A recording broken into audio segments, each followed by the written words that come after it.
পাটিসাপটার কাহিনী তো শেষ হয়ে গেল, তো আজকে শোনাবো আমি তোমাদের বকের কাহিনী।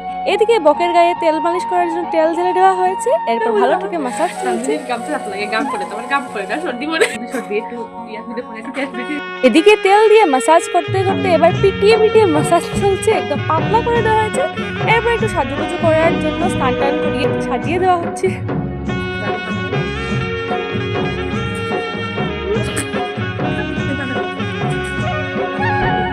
এদিকে সব বকদের সাজাগুজা কমপ্লিট হয়ে গেছে, এবার সবাই স্কুলে যাওয়ার জন্য রেডি। তাই সবাইকে বাসে করে নিয়ে গেলাম, স্কুলে পাঠিয়ে দিলাম।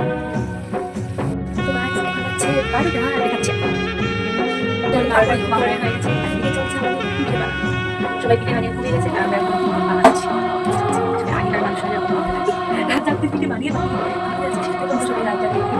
আমরা আনসার কিনে আমরা কি ভদ্রলোক আগে পিঠে বানানোর জন্য রাস্তায় পিকনিক করতে এই যে আমরা হয়ে গেছে, এটা আমরা প্রথা পালন করছি। গাইস আমরা এদিকে পিঠা বানাচ্ছি আর এই দেখো এরা এদিকে ঘুমিয়ে পড়ছে। গুড নাইট দিয়ে যারা রাখিয়া হ্যাঁ টাটা যারা রাখিয়া বুড়ারা ঘুমিয়ে দিলে বাচ্চারা জোয়ারের লেগে কাজ করতে হবে আর বুড়ারা বুড়া হয়ে গেছে লেগে পাড়া।